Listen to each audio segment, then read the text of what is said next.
Liquor scam update సంచలన విషయాలు బయటపెడుతున్నాయి.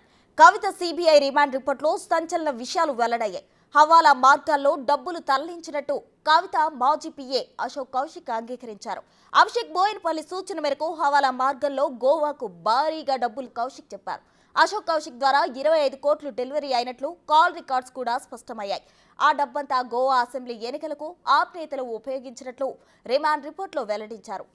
Indo spirit లో కవిత భాగస్వామి అనేందుకు కూడా ఆధారాలు ఉన్నాయని తెలిపారు. ఢిల్లీ లిక్కర్ వ్యాపారంలో రిటైల్ జోన్లో 2 జోన్లకు అవకాశం ఉండగా శరత్ చంద్రారెడ్డికి 5 జోన్లు దక్కినట్లు రిమాండ్ రిపోర్ట్ వెల్లడిస్తోంది.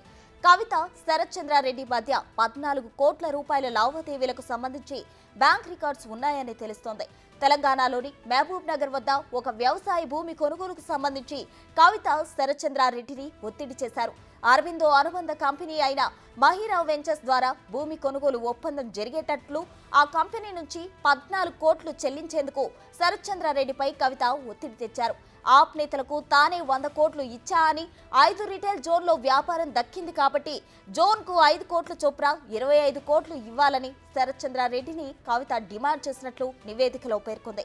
దానికి శరత్ చంద్రారెడ్డి నిరాకరిస్తే తెలంగాణ, ఢిల్లీలోనూ వ్యాపారాలు చేయనివ్వనని కవిత శరత్ చంద్రారెడ్డిని బెదిరించినట్లు నివేదికలో వెల్లడైంది.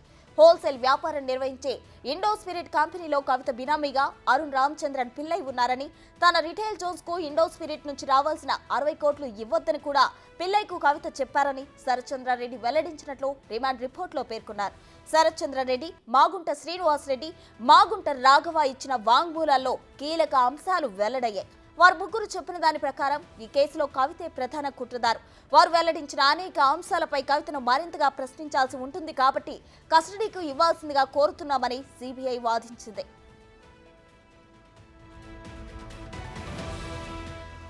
ఢిల్లీ లిక్కర్ కేసులో కవిత చాలా కీలక వ్యక్తి. ఆమె పాత్ర చాలా స్పష్టంగా కనబడుతోందని సిబిఐ తెలిపింది.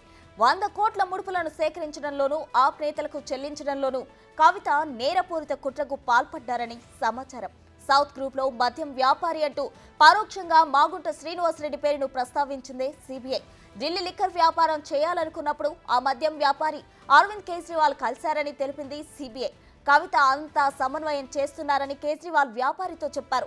ఆప్ నేతలకు ఇవ్వడం కోసం 100 కోట్లు కావాలని, వెంటనే 50 కోట్లు ఏర్పాటు చేయాలని కవిత మద్యం వ్యాపారిని కోరినట్లు నివేదికలో పేర్కొన్నారు. తన కుమారుడి ద్వారా 25 కోట్ల రూపాయలు కవిత సన్నిహితులకు ఆ మద్యం వ్యాపారి అందజేసినట్లు స్పష్టం చేశారు. అభిషేక్ బోయినపల్లి ద్వారా డబ్బు సమకూర్చినట్లు, ఆ డబ్బులు గోవా ఎన్నికలకు తరలించినట్లు అప్రూవర్గా మారిన దినేష్ అరోరా చెప్పారని రిమాండ్ రిపోర్టులో స్పష్టం చేశారు.